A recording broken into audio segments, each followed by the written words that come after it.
Seguimos en la serie de Marcos, donde estamos. Vamos a estar hoy en el capítulo 1, versículos del 35 al 45, pero a modo de introducción pensaba en el concepto de biografía. ¿Os gustan las biografías? Películas, libros. Pues vuelven a estar de moda. Vuelven a estar de moda las biografías en las listas de los libros más vendidos año tras año. Y para este año 2025 el New York Times incluía entre las más llamativas una biografía de Yoko Ono, como si fuese alguien nueva, Yoko Ono, que tiene más años que muchos de los que estamos aquí, ¿no? También hace poco hablaba con un amigo de la universidad, no creyente, y me decía, acabo de leer una biografía de Andrea Agassi. ¿Os acordáis de Andrea Agassi? Otro joven también, ¿no? En sentido irónico. Dice que es lo mejor que he leído en mi vida, ¿no? El tenista, ¿no? Al final, mirad, cantantes, políticos, deportistas, celebridades. Parece que prácticamente cualquiera puede tener hoy una biografía, ¿no? Y puede generar interés, puede despertar interés, puede ser una voz con autoridad para que el resto de personas lo leamos. ¿Por qué? Pues porque estamos en el contexto de come, reza, ama. ¿Alguien ha visto esta película o leído este libro? Sí, Julia Roberts y no sé quién más sale, ¿no? Bardem, vale, muy bien. Come, reza, ama, ¿no? Una película que habla de vivir, el placer, el conocimiento de uno mismo, ¿no? Estamos en este contexto, en el contexto en el que una mujer completamente desconocida, como es la autora de este libro, Elizabeth Gilbert, escribe unas memorias y se convierte en un gurú de la autoayuda, con millones y millones de copias vendidas, con una película en Hollywood también generando millones de ingresos. Y como digo, un gurú de la autoayuda, una voz autorizada para decirle a las personas cómo deben vivir, ¿no? Cómo debemos vivir. El Evangelio también es una biografía. El Evangelio también es una biografía, ¿no? En lugar de animarnos a comer, rezar y amar, como ese modelo de vida en el que uno simplemente se preocupa de su felicidad y de disfrutar la vida, el Evangelio, la biografía de Cristo, nos motiva a tres cosas que vamos a ver en esta mañana relacionadas con el pasaje que toca hoy de Marcos, ¿no? La primera es orar. Orar como tiempo de intimidad con Dios, conocer a Dios en lo íntimo. Eso es una cosa posible y es algo realmente fascinante, es algo brillante. Si te paras a pensarlo, puedes conocer a ese Dios del universo que cantábamos antes y hacerlo de forma íntima, de forma personal, ¿no? En segundo lugar, proclamar la buena noticia del reino de Dios, de la obra de Jesús, ¿no? Esto es lo esencial. Veremos que el Señor Jesús dice, para esto he venido. Esto es lo que cambia por completo el propósito y el sentido de nuestra vida. Y en tercer lugar veremos la acción, actuar en nuestro contexto, sobre todo sirviendo a los demás, ¿no? ¿Cómo cambia, Come, reza, ama, orar, proclamar el reino de Dios y actuar sirviendo a los demás, ¿no? Cambia por completo la orientación de la vida. Uno ya no vive pensando en ser feliz, en buscar su propia felicidad y su placer, sino en ser un agente activo del reino de Dios y servir en su contexto. ¿Y todo esto de dónde sale? Pues todo esto es fruto de una mente y de una voluntad que han sido transformadas por la realidad del reino de Dios. Todo esto sale de personas, como decía antes, agentes que viven enfocados en ese reino de Dios como lo más relevante de la historia de la humanidad, como lo más importante que ha ocurrido en la vida, en sus vidas también, en nuestras vidas. Así que, como os decía, vamos a estar en Marcos capítulo 1, versículos 35 al 45. Podéis tenerlo abierto en vuestras Biblias o móviles o lo que sea. Y estos son los tres puntos que vamos a encontrar en esta mañana. Orar, proclamar el reino de Dios y actuar. Y todo esto nos motiva a la idea central, ¿no? En esta mañana, lo que debemos llevarnos a casa, lo que en esta semana podemos ir meditando, y es reconocer, no solamente creer, sino reconocer, recordar constantemente que el reino de Dios se ha manifestado. El reino de Dios ha irrumpido en la vida, ha irrumpido en la historia, ha irrumpido en las familias, en los países, en los pueblos, en las personas, y lo ha hecho con poder.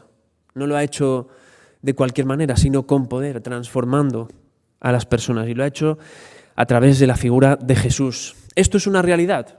El reino de Dios no es un castillo en el aire, es una realidad. Es una realidad que vemos en países, en personas, es una realidad que vemos con poder a través del Evangelio y de la persona de Jesús.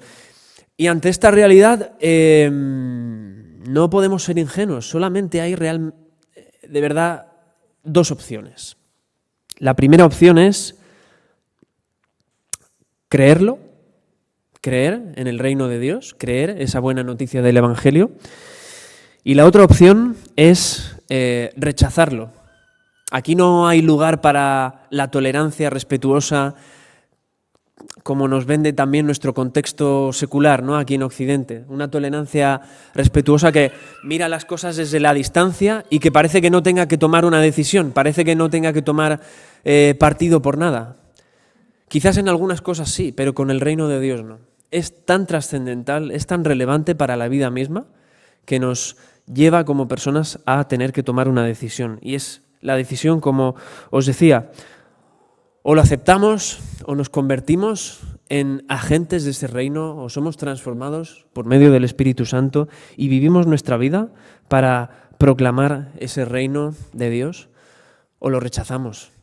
Aquí no cabe la indiferencia, no cabe esa distancia. ¿Por qué? Pues porque al final el Evangelio no es como las demás biografías. El Evangelio no es un bestseller, quizás, aunque realmente lo es, porque la Biblia es el libro más leído en todo el mundo, ¿no? Pero quizás el Evangelio no está ocupando las listas de los libros más vendidos de cada año. Pero el Evangelio no es como las demás biografías. Tiene que transformarnos. O nos deja en el estado en el que estamos, que es un estado de perdición, como se nos ha dicho en la presidencia también de este culto, ¿no? Hemos ofendido al Dios Santo, estamos separados de su presencia. O nos quedamos ahí, o creemos esa preciosa biografía de Cristo y entonces podemos venir a la presencia de Dios. Solamente hay esas dos opciones. Así que vamos a pasar al primer punto, que es la oración. Recordad, oración en el sentido de poder estar en intimidad con Dios. Esto es realmente maravilloso, ¿no? Cuando pensamos en la intimidad, ¿con quién compartimos nuestra intimidad? Con muy poquitas personas, ¿no? De hecho, con una persona, como podría ser nuestro marido, nuestra mujer, quizás con el mejor amigo del alma, ¿no? Hay diferentes niveles de intimidad. Pues podemos hacer esto con el Dios vivo, ¿no? Esto me parece precioso. Vamos a ponernos a situarnos en el, gracias César, en versículos 35 al 37 de este primer capítulo de Marcos. Dice el texto, leo en Reina Valera, dice: de madrugada, cuando aún estaba muy oscuro, Jesús se levantó, salió y se fue a un lugar solitario y allí se puso a orar. Simón y los que estaban con él salieron en busca suya y cuando lo encontraron le dijeron: todos te buscan. Qué llamativo es que en la biografía de Jesús encontremos al Señor teniendo momentos de oración, ¿no? Y esto no ocurre únicamente en este pasaje de Marcos, del primer capítulo de Marcos, sino que es una constante a lo largo del Evangelio. En el Señor observamos lo que un autor decía, una vida de oración y de acción de gracias muy amplia. Ocupa toda su vida, todo su ministerio aquí en la tierra. Mirad, la oración es algo presente en los grandes acontecimientos de la vida ministerial de Jesús. Cuando Jesús tenía que tomar decisiones importantes, cuando hay momentos clave del ministerio de Cristo en la tierra, el Señor aparece orando. Esto es muy llamativo, la importancia que esta biografía del Señor, este Evangelio, le da a la oración. Por ejemplo, el Señor es bautizado, Lucas capítulo 3, versículo 21. ¿Y qué hace? Aparece orando en su bautismo. En la transfiguración, ¿os acordáis? La transfiguración, cuando sube con 3 de sus apóstoles a un monte, ¿no? Y transfigura su semblante de manera que aparece como un Señor glorioso, como el Señor glorioso que es en realidad, Lucas capítulo 9, pues allí también aparece orando. Antes de escoger a sus apóstoles, Lucas capítulo 6, una decisión muy trascendental, ¿no? El Señor también ora. O también después de alimentar a las 5.000 personas en aquel gran milagro de los 5 panes y los 2 peces, pues después de todo aquello el Señor también se aparta para orar. Mateo 14, versículo 23. Y sobre todo en el momento más dramático de su ministerio, ¿no? Como es en Getsemaní. Siempre pensamos que el Señor está solo y el Señor estaba solo, ¿no? En ese momento.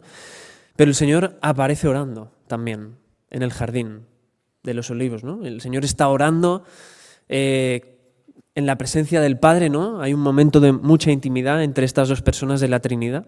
Qué llamativo es también ver al Señor orando desde el principio de su ministerio, como puede ser el bautismo, hasta el final, ¿no? Como es la preparación para su sacrificio. Dice otro autor que se llama Ryle, dice: la perfección de Jesús se mantenía a través de la oración. El Señor mantenía en perfección su ministerio a través de la oración. Y esto nos dice mucho a nosotros también, ¿no? Estamos en la época de la salud mental, los problemas con la salud mental. Y no lo digo como una crítica, lo digo como algo realista. Quizás hace 20 años o 30 en este país no se hablaba de la salud mental, ¿no? Y habían los mismos problemas o más. Hoy hablamos de esto, ¿no?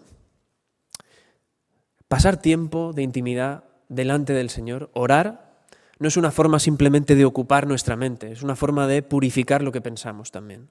Es una forma de pensar en lo que tenemos que pensar. No solamente de hacer lo que tenemos que hacer, porque estamos llamados a orar, sino de pensar, de educar nuestro pensamiento, de no dejar espacio a que entren esos pensamientos intrusivos, ¿no? Que a veces son mentiras, a veces nos hacen pensar lo que no es real, ¿no?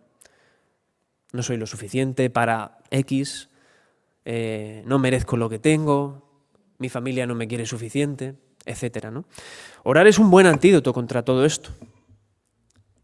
Aparte de lo que voy a decir ahora, ¿no? Aparte de lo que el Señor Jesús nos enseña con su hábito de oración. Aplicación a nivel general de Iglesia, de estos 2 versículos, ¿no? ¿Qué hacemos con estos, 3 versículos? ¿Qué nos enseñan sobre la oración a nosotros como Iglesia? Pues mirad, a menudo caemos en el error de considerar que el tiempo individual de intimidad con Dios no es una cuestión prioritaria para el reino de Dios. ¿Entendéis lo que quiero decir? A veces pensamos que el tiempo que uno pasa en intimidad con el Señor orando no es importante para el reino de Dios, no es importante para la misión. ¿Por qué? Pues mira, quizás no es una reunión,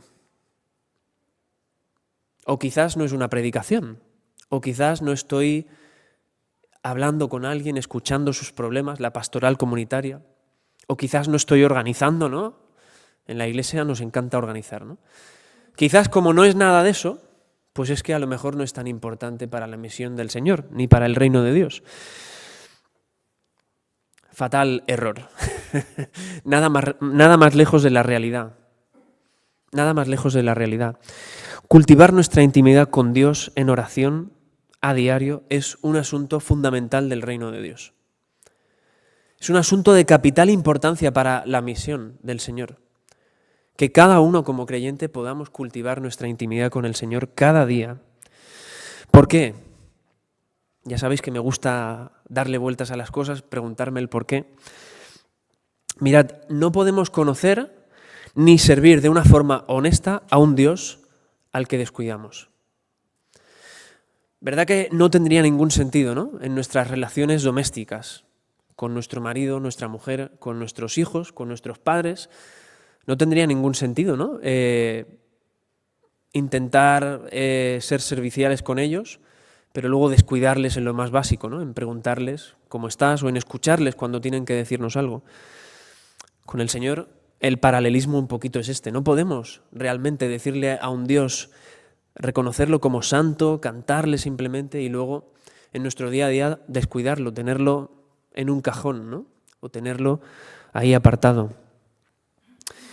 Decía Ryle, hay muchos que se levantan por la mañana y no oran a Dios, que se acuestan por la noche y siguen sin orar a Dios, que nunca dirigen una sola palabra al Señor.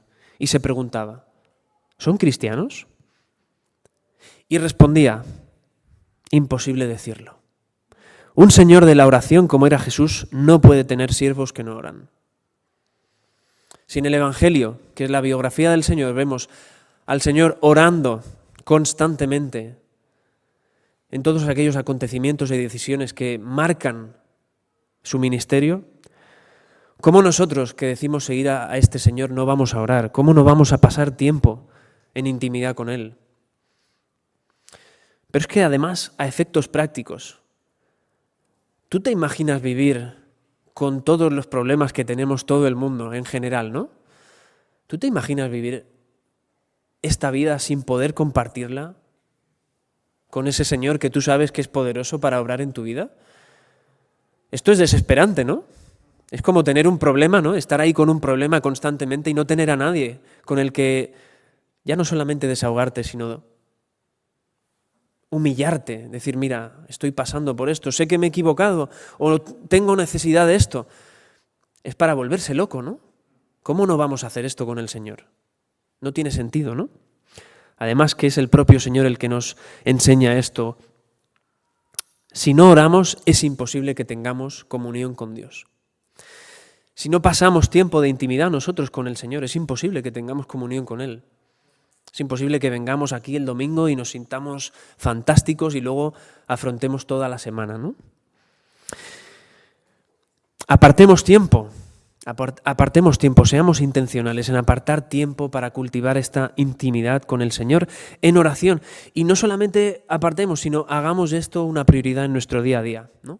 Cada uno puede tener su momento. A mí me va mejor, muchas veces me encuentro con esta respuesta, ¿no? Cuando hablo con personas en el despacho o lo que sea. A mí me va mejor por la noche, a mí me va mejor por el día. Yo nunca les digo, tiene que ser de día, a las 8 de la mañana. Busca el momento en tu día a día, pero sé intencional en apartar tiempo de intimidad para orar al Señor y para conocerle en lo íntimo. Dios no quiere a simples capataces en su obra, ¿no? Que vienen el domingo, que ponen las sillas, que están en el sonido, ni siquiera que predicamos. No quiere a capataces que hacen la obra semana tras semana sin plantearse las cosas, sin ir más allá, sino que el Señor quiere que seamos hijos bien formados y cimentados en la realidad de su amor y de su santidad, que le conozcamos, que conozcamos la grandeza de su carácter. Y esto no puede hacerse si no tenemos tiempo de intimidad con Él. No podemos conocer al Señor si no pasamos tiempo a solas con Él. Así que lo primero que nos dice este pasaje de Marcos es esto: debemos ser intencionales en cultivar nuestra intimidad con el Señor. No solamente porque vaya a beneficiarnos a nivel personal, como discípulos individuales, que también, sino porque es un asunto fundamental para el reino de Dios. El reino de Dios avanza, la misión avanza con un cuerpo, que es la Iglesia, y la Iglesia está formada por discípulos. Discípulos que no son alimentados a diario, no son discípulos maduros, son discípulos que van quedándose enclenques, raquíticos, y así la misión no puede avanzar. Así que seamos intencionales en esto. Segundo punto, proclamación del reino de Dios, ¿no? Nos situamos en los versículos 38 y 39. Él, refiriéndose a Jesús, les dijo: vámonos a otro lugar, a los pueblos vecinos, para que predique también allí, porque para esto he venido. En otras traducciones pone para esto he salido, ¿no? Para esto he venido. Salió pues Jesús a recorrer toda Galilea, predicando en las sinagogas de ellos y expulsando los demonios. Si la oración en tiempo de intimidad es fundamental para el reino de Dios, el corazón del ministerio de Jesús, el corazón de ese reino de Dios se basa en proclamar las buenas noticias del Evangelio. ¿Cuáles son estas buenas noticias? Pues mirad, que como personas, como seres humanos, hemos sido llamados a arrepentirnos de nuestro pecado y a creer en la provisión de salvación por gracia en Cristo, muriendo en la cruz y resucitando. Esto es lo que el propio Señor ha venido a hacer. Dice que para esto ha venido, para esto ha salido, para proclamar esto, para predicar esta buena noticia. Y vemos a Jesús recorriendo Galilea, ¿no? Recorriendo su región, por decirlo de alguna forma. Sería como el Baix Llobregat, ¿no? Una comarca, una zona dentro de un estado, dentro de un país. Lo vemos hablando en las sinagogas, que era como el lugar de referencia. Si querías que te escuchasen en público, tenías que hablar en una sinagoga, ¿no? Donde estaba la gran mayoría de las personas, o donde la gran mayoría de la población se reunía para escuchar, ¿no? Y lo vemos aquí cumpliendo con su rol de profeta, ¿no? El Señor tiene el rol de profeta. Jesús es el profeta, ¿no? No es un profeta, sino el profeta por excelencia. Y aquí cumple una promesa que se había dado al pueblo muchísimo tiempo antes. Mirad lo que dice Deuteronomio 18:15. Es Moisés el que habla. Dice, profeta de en medio de ti, de tus hermanos, como yo, dice Moisés, te levantará Jehová tu Dios, a él oiréis. ¿Sí? Pues esta promesa acerca de ese profeta se estaba cumpliendo aquí con el Señor, anunciando, proclamando el reino de Dios. El Señor Jesús tiene 3 roles, ¿sí? Cuando estudiamos teología esto es una lección fundamental. ¿Qué 3 roles tiene el Señor? Uno ya os lo he dicho, profeta, ¿no? ¿Cuáles son los otros? Sacerdote, y hay un tercero que tiene que ver con el gobierno. Rey, sacerdote y profeta, ¿no? Pero en el Evangelio lo vemos especialmente, vemos estas 3 facetas, estos 3 roles por igual, ¿no? Pero lo vemos especialmente desempeñando este rol de profeta que habla, que predica, que proclama la buena noticia del reino de Dios. Mirad, el Señor aquí no está haciendo rituales como hacía el sacerdote, como hacía Aarón, aunque es verdad que él mismo se ofrece como sacrificio perfecto y definitivo, ¿no? El Señor tampoco reina como reinó David o Salomón, no está en un trono físico, en un palacio, diciendo vamos a la guerra contra estos o hay que hacer esto, aunque es verdad que en el versículo 39 nos dice que expulsa a demonios, ¿no? Esto es una señal de autoridad, la autoridad del reino de Dios sobre el poder del mal, y es verdad que luego el Señor también anunciará que regresará desde su trono celestial, ¿no? Ante todo lo vemos predicando.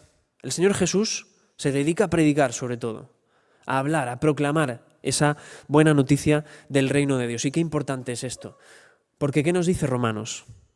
La fe es por el oír, ¿sí? Qué importante es tener a nuestro Señor en su biografía, ¿no? en su evangelio, recorriendo las ciudades y hablando, predicando, porque la fe es por el oír. Necesitamos escuchar el evangelio para poder creerlo, ¿no? ¿Qué nos dice esto como iglesia? ¿Cómo aplicamos esto? ¿Cómo nos aplicamos esto como iglesia, ¿no? Mirad, como iglesia no hemos sido llamados a una vida de rituales. ¿Por qué digo esto? Porque a veces corremos el peligro de convertir nuestro domingo en un pequeño ritual semanal, ¿no? No hemos sido llamados a una vida de rituales como el catolicismo. El catolicismo pone mucho énfasis, ¿no? En el rito, en la señal, en el símbolo físico. No es un símbolo para ellos. No hemos sido llamados a eso. Tampoco hemos sido llamados a querer gobernar la tierra, ¿no? Como por ejemplo el Vaticano, un poder terrenal vinculado a la Iglesia, o algunas ramas del protestantismo, que identifican a un presidente y piensan que tenemos que comprometernos porque va a traer el reino de los cielos. No, el reino de los cielos ya se ha manifestado. No hemos sido llamados ni a una vida ritual ni a gobernar. Hemos sido llamados a predicar. Por eso es muy importante lo que estamos haciendo aquí, lo que está pasando en este lugar ahora, ¿no? Estamos trayendo bendición a esta población. Estamos predicando el Evangelio y eso es para lo que hemos sido llamados. Un amigo pastor me decía, el pastorado de la predicación, me decía, nunca vas a poder llegar a tantas personas, nunca vas a poder hablar con tantas personas a la vez, ni escucharlas ni nada, como cuando tú subes a un púlpito y predicas. El pastorado de la predicación al Señor lo vemos también recorriendo pueblos. Era imposible por tiempo físico que el Señor se parase a hablar con cada persona de cada pueblo. Pero ¿cómo los pastoreó? Predicando, anunciando la buena noticia del reino de Dios. Dice otra vez este autor, Ryle, dice, por la predicación la Iglesia fue fundada y es sostenida. Por la predicación los pecadores son advertidos, despiertan de su ceguera. Por la predicación los santos son edificados. Y por la predicación el cristianismo ha llegado hasta lo último de la tierra.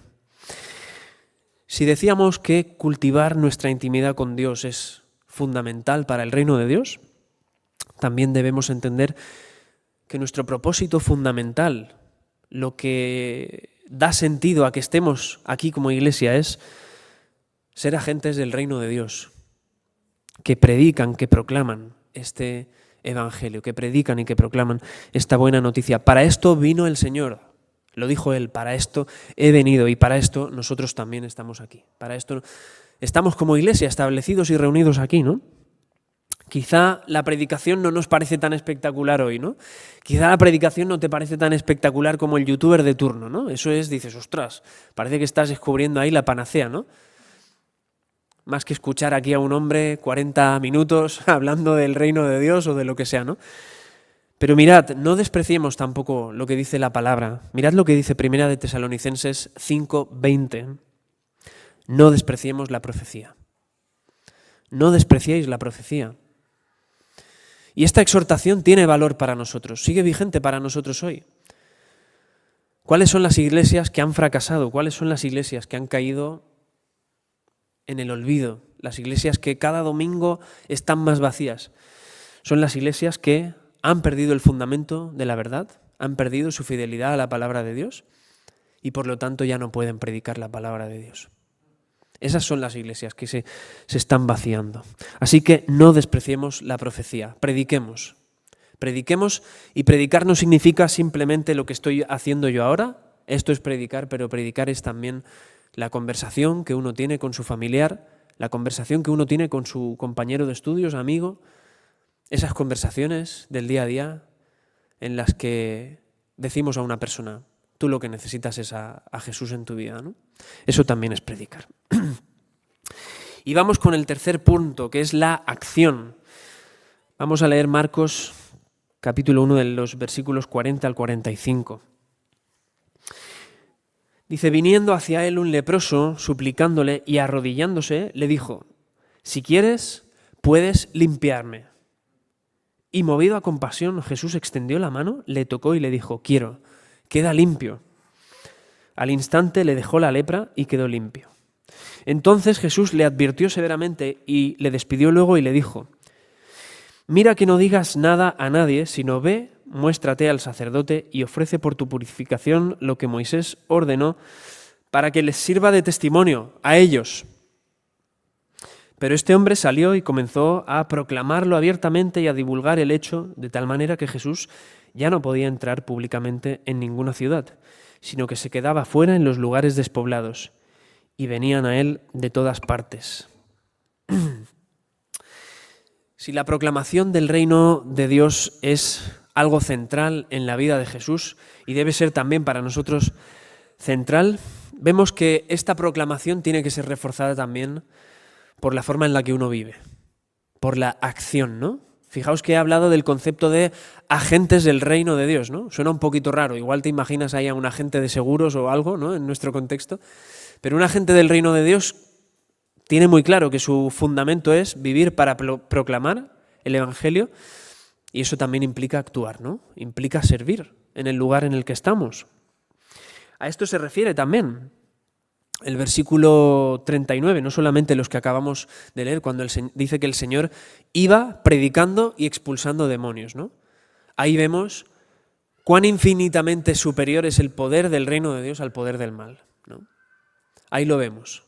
El reino de Dios manifiesta su poder también en la acción, en el servicio. Es una cuestión de autoridad, y lo vemos también en el episodio con el leproso, ¿no?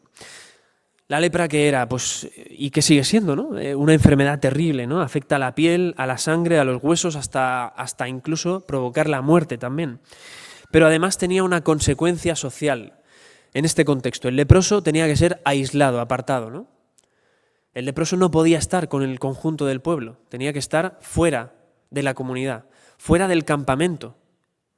Para que me entendáis, es como si ahora descubriésemos a un leproso en Santa Coloma y le hacemos vivir fuera del pueblo, para que no contamine al pueblo. Esa era la afectación, la dimensión de la lepra, según lo que decía también Levítico 13, ¿no? Cuando se encontraba alguien leproso había que expulsarle de la comunidad, ¿no? Es verdad que esto tenía una dimensión de proteger al conjunto de la comunidad y demás. Pero claro, echa la ley, echa la trampa también, ¿no? Esto se llevó al extremo, ¿no? Dice este autor también que estamos siguiendo, Ryle, hace la comparativa entre la enfermedad física de la lepra y la enfermedad espiritual del pecado, ¿no? Dice, la lepra, que es nuestro pecado, hace que seamos deformes y que no encajemos en la presencia de Dios. Mirad, la lepra física te apartaba de la comunidad. No podías estar con tus hermanos y hermanas. La lepra espiritual nos aparta del Señor. No podemos estar en la presencia de Dios siendo pecadores, tal y como somos. Tiene que haber algo. Tiene que haber un puente que nos permita entrar a la presencia de Dios. Sin embargo, la curación que el Señor obra pone de manifiesto lo que vengo diciendo, ¿no? Está cayendo agua, vale. Vale, perdón. La curación que el Señor obra pone de manifiesto lo que venimos diciendo desde el principio de la predicación y que es el mensaje central, ¿no? El poder del reino de Dios es infinitamente superior al poder del mal. El Señor, con esta curación, no solamente pone de manifiesto cuánto ama Dios a las personas y cuán compasivo es nuestro Señor, que tiene misericordia de nosotros en nuestras situaciones, en nuestras necesidades. Este hombre realmente necesitaba ser curado, realmente necesitaba ser sanado, pero además pone de manifiesto que el poder de Dios, el poder del reino de Dios, es infinitamente superior al del mal. Estas curaciones eran un testimonio en el contexto del Evangelio acerca de ese poder al que todo ser humano es llamado a reconocer. Somos llamados a reconocer este poder, a arrepentirnos y a humillarnos. Y esto es un poquito lo que hay también en la actitud de este hombre cuando ve pasar a Jesús y le dice, si quieres que sea limpio, límpiame, ¿no? Ya está reconociendo la autoridad que tiene el Señor sobre el poder del mal. La evidencia de que es posible ver roto el poder del pecado que nos separa de Dios y tener una relación eterna con Él. Porque al final debemos entender, ¿no?, que las personas se pierden en condenación no porque Dios no pueda hacer nada por esas personas, no porque Dios sea incapaz de salvarnos a todos. El Señor por capacidad puede hacerlo, ¿no? Las personas se pierden cuando no quieren venir a Cristo y humillarse delante de Él, ¿no? Es aquí donde está la clave de la cuestión. El poder del reino de Dios se ha manifestado, se ha hecho real para todos. Es una realidad que todo el mundo puede reconocer, a la que todo el mundo puede acogerse. El problema es ese, es una cuestión de orgullo, es una cuestión de pecado, ¿no? No reconocer al Hijo de Dios que ha traído, que ha manifestado ese reino de Dios y no humillarnos delante de Él. Primera aplicación, vamos a sacar dos aplicaciones de este pasaje, de este episodio con el leproso, ¿no? La primera es, tenemos que pensar en el valor que tiene el reino de Dios para el propio Jesús y también el valor que tiene que tener para nosotros como iglesia el reino de Dios. Y voy a plantear la aplicación a modo de pregunta. ¿Por qué hacemos todo lo que hacemos, ¿no? ¿Por qué estamos aquí ahora? ¿Por qué la iglesia participa en la Sesa de las Llums de Santa Coloma, ¿no?, con el stand? ¿Por qué hacemos lo que hacemos? ¿Por qué tocamos el piano o la guitarra? ¿Por qué predico? Y también, ¿por qué dejamos de hacer todo lo que dejamos de hacer? Mirad, en el contexto del pasaje, la curación de este leproso no tiene un propósito simplemente social, ¿vale? Jesús no se está presentando aquí como un sanador social preocupado simplemente por las situaciones de las personas, que también lo está, como he dicho. El Señor está mostrando cuánto ama a Dios y cuánta compasión tiene de nosotros. Lo que está mostrando aquí el Señor es la importancia del reino de Dios. Cuán poderoso es el reino de Dios. Jesús toca al leproso y no solamente no se contagia y no se vuelve impuro a él. Fijaos que a nadie se le ocurre decirle a Jesús, fuera del campamento, que has tocado a un leproso, ¿no? No solamente no se contagia de la lepra y no se vuelve impuro él, sino que el otro hombre queda limpio. Y este debe ser también nuestro motivo como iglesia para hacer todo lo que hacemos. Ver las cosas desde la perspectiva y el poder del reino de Dios. Reconocer que realmente aquí no hay una comunicación bidireccional. El reino de Dios irrumpe, no puede ser vencido por el poder del mal. Como hijos de este reino tenemos que ser esos agentes que también sirven y sirviendo propician esa depuración y esa transformación. Otra vez en Romanos se nos recuerda, no seas vencido por el mal, sino vence con el bien el mal. Párate a pensarlo, ¿cuál es la evidencia más grande del poder que tiene este reino de Dios que ha irrumpido en la historia que podamos ver hoy? ¿Cuál es la evidencia más grande? Pues ya como iglesia no tenemos que buscar lo milagroso, ¿no? Quizás en el contexto del Evangelio era necesario, pero nosotros como iglesia no tenemos que buscar salir a la calle y curar a una persona enferma de un cáncer terminal o de una lepra, lo que sea, ¿no? De cualquier enfermedad. No tenemos que buscar eso, sino tenemos que verlo en nosotros mismos. Hay un pueblo que obedece a Dios. Esto es realmente poderoso, ¿sí o no? Esto nos habla de la transformación de personas. Esto nos habla de que cada uno de los que estamos aquí hemos tenido que ser transformados antes, con lo cabezotas que somos, con todo lo que somos, ¿no? Cada uno que piense en sí mismo, en esas cosas que más cuestan. Y fijaos, estamos aquí compartiendo lo mismo, ¿no? Ese propósito.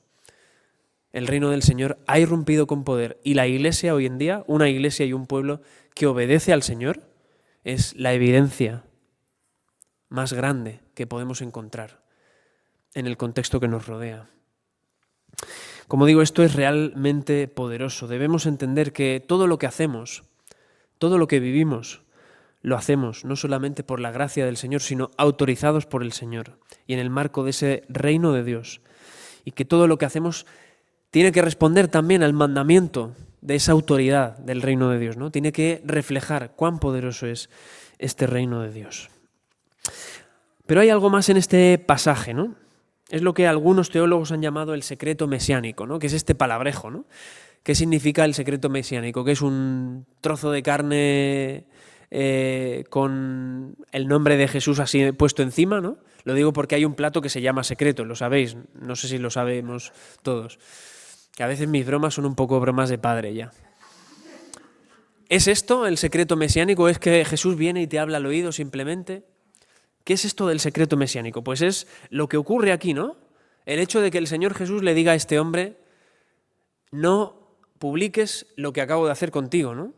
Y nos parece una contradicción. Si te parece una contradicción, no te preocupes. Tienes todo el derecho del mundo a que te parezca una contradicción. Porque yo estoy hablando de proclamar el reino de Dios y ahora resulta que acabamos de curar a una persona que tenía una enfermedad gravísima y no podemos anunciarlo. A ver, Señor, ¿qué está pasando aquí, no? Mirad lo que dice Eclesiastés, capítulo 3. El Señor todo lo hizo hermoso a su tiempo.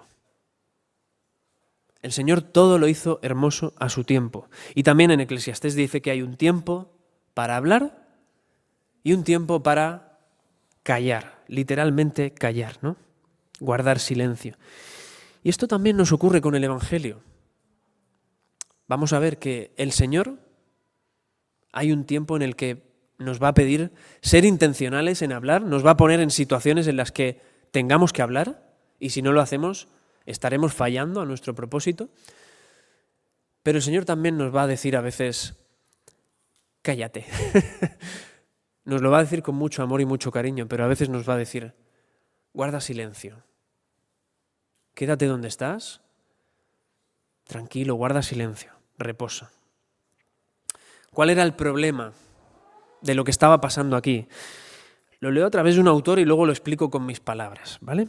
Este autor dice, una revelación prematura y mal informada de la identidad de Jesús supondría un impedimento para su misión esencial. Lo digo con mis palabras, ¿vale?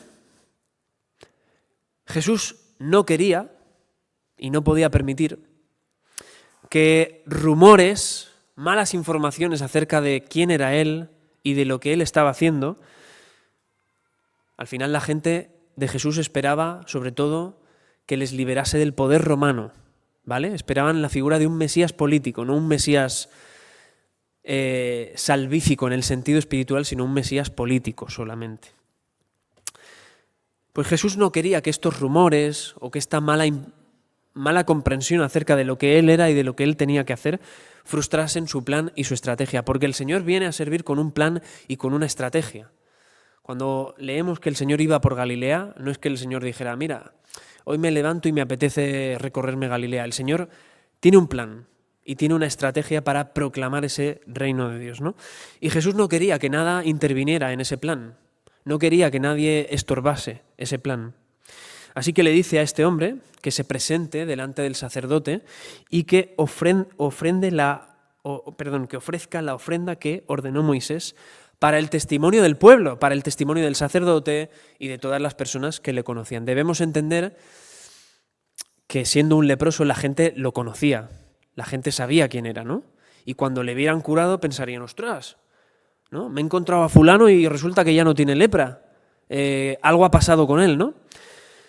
Cuando el Señor le dice que se presente delante del sacerdote para testimonio de ellos, se está refiriendo a esto, a que este hombre diese testimonio de cómo el poder de Dios le había no solamente curado, sino que ya podía ser reintegrado en la sociedad, podía volver a formar parte del pueblo, podía volver a ser integrado en la sociedad. Es muy llamativa la palabra griega que en nuestras traducciones aparece como testimonio. ¿Sabéis cuál es?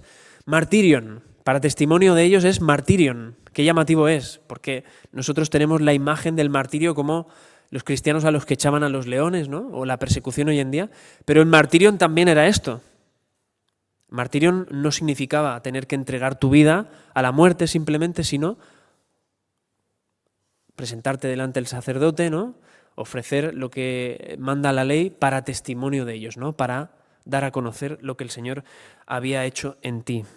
Esto también era una señal del reino de Dios. El reino de Dios busca restaurar a personas. Restaurar a personas y no solamente en un sentido espiritual, también en un sentido físico. Y es lo que el Señor hace con este hombre. ¿Pero qué hace el hombre? Lo hemos visto, ¿no? Pasa de Jesús, no le hace caso y comienza a hablar abiertamente, ¿no?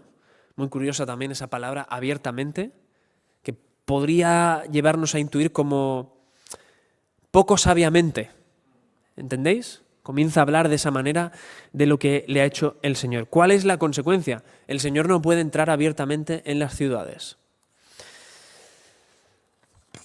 ¿Cómo aplicamos esto a la Iglesia? ¿Cómo nos aplicamos esto a nosotros? Pues también tengo otra pregunta que haceros. ¿Qué pasa cuando dañamos el testimonio del Evangelio a veces por obedecer una estrategia o por obedecer el esquema mental que tenemos de cómo tienen que ser las cosas y cómo tienen que hacerse las cosas? ¿A veces se daña el testimonio del Evangelio por esto? Yo pienso que sí. Os pongo un ejemplo. Los últimos estudios sobre evangelismo nos dan a entender que la gran mayoría de personas que conoce el Evangelio en nuestro contexto lo hace conociendo a una persona cristiana primero. ¿Qué significa esto? Que ahí hay tiempo de relación, tiempo de conocer a la persona, de invitarla a tu casa a cenar, crear una amistad, ¿no? Lo del folletito ha quedado un poquito desfasado, ¿no? ¿Qué pasa cuando desobedecemos, o más que desobedecer, ignoramos esta realidad y seguimos empeñados en que predicar el Evangelio tiene que ser cuestión de un momento, ¿no? Me encuentro a una persona en el metro o aquí por la calle y venga, le predico ya el Evangelio. Y encima lo hago acompañado de todo el paquete moral, ¿no? Evangélico. Encima le digo que tiene que estar en contra del aborto, de la eutanasia, del movimiento LGTBI, etc. Entendedme, ¿eh? Debemos tener clara cuál es nuestra moral. Hablo de esto y yo tengo muy clara cuál es mi moral y cómo la Biblia tiene que definir nuestra ética. Pero quizás no es momento de hablar en esa ocasión. Enfoquémonos en predicar el Evangelio, conozcamos a la persona y llegado el caso, prediquémosle el Evangelio. Si nos pregunta de esos temas, ya daremos respuesta cuando tengamos que darla. Pero no intentemos hacerle ver cuál es la ética del reino si todavía no tiene al Señor Jesús en su vida, ¿no? Debemos preguntarnos, ¿esto, lo que estoy haciendo con mi vida, lo que estoy hablando, está reforzando el testimonio del Evangelio de entrada o lo está dañando? Esta pregunta es muy sabia hacérsela, con lo que cada uno habla y con lo que cada uno vive. Así que lo que decía, aplicación, seamos sabios, ¿no? Si con la oración os decía, debemos ser intencionales en encontrar ese tiempo de intimidad con el Señor, y con la proclamación del reino de Dios os decía también, es nuestro propósito, es nuestro fundamento, para esto estamos aquí, debemos ir y predicar. Con esta cuestión de la acción os digo que debemos servir a las personas en su necesidad, pero también debemos ser sabios y prudentes a la hora de proclamar este reino de Dios. Y sobre todo debemos obedecer al Señor. Cuando nos diga, cállate, no es momento para hacerlo. O también cuando nos diga, ahora es el momento, ves allí y habla directamente a esta persona. No vaya a ser que nos pase lo que le pasó al Señor Jesús después de que hiciera este milagro, ¿no? Que ya no podía entrar abiertamente en las ciudades. El Evangelio no podía entrar abiertamente en las ciudades. Pues no vaya a ser que nos pase lo mismo y que con esa persona no podamos abiertamente hablarle de nuestra fe. Que esa persona se nos cierre en banda porque ya le hemos hablado más de la cuenta o le hemos hablado de cosas que no tocaban en ese momento. Esto me pasó con una mamá de la guardería de mi hijo, de Caleb. Bueno, no me pasó esto, me pasó lo contrario, ¿no? Estuve más de un año que nos cruzábamos en la puerta de la entrada y nos saludábamos. ¿Qué tal? ¿Cómo va el trabajo? Y poco a poco la relación pues fue ganando confianza y poco a poco me iba explicando problemas en su trabajo, poco a poco me iba hablando de una relación un poquito tóxica que tiene con su pareja, poco a poco me iba hablando de cosas que le habían pasado, además de lo difícil de la maternidad y demás, ¿no? Y hubo un momento en el que vi muy claro, dije, ya está, tiene que ser en este momento y le hablé de Jesús. Le hablé de Jesús en aquel momento, ¿no? No lo aceptó, bueno, pero la conversación fue muy fluida, fue muy natural, porque también pude hablarle desde el conocimiento de la relación previa que habíamos hecho. Es el camino a seguir hoy en día para anunciar ese reino de Dios. Concluyo. El Evangelio no es una biografía más, no es una biografía cualquiera, es la voz viva del reino de Dios. Un reino en el que encontramos al Señor Jesús gobernando con autoridad sobre el poder del mal. Y un reino cuyo proyecto es el de restaurar a personas y hacerlas vivir en un estado de reconciliación con Dios. Esto es precioso. Es precioso dedicar nuestra vida a esto. La fe en Jesús es nuestra puerta de entrada a ese reino, ¿no? Nos pensamos, ¿cómo entran las personas a formar parte de este reino? La fe en el Hijo es la puerta de entrada. Y una vez estamos dentro, somos hechos agentes por el poder del Espíritu Santo. Agentes, y nuestra misión de vida, nuestro propósito de vida deja de ser come, reza y ama. ¿Os acordáis de la ilustración del principio? Dejamos de vivir para comer, para rezar y para amar, comer como enfoque del placer, rezar como enfoque de religión o de superstición y amar como enfoque de relaciones, pero el concepto de amor tan vago que tiene nuestro contexto, ¿no? Dejamos eso, dejamos de vivir para eso y vivimos para orar, una intimidad con el Señor, conociéndole en intimidad, para predicar, por lo que dijo Jesús, para eso he venido, para eso estamos aquí, para eso vivimos, y actuar como el testimonio de la verdad, el buen testimonio de la verdad. Que el Señor nos ayude a vivir así, a orar, a proclamar y a actuar.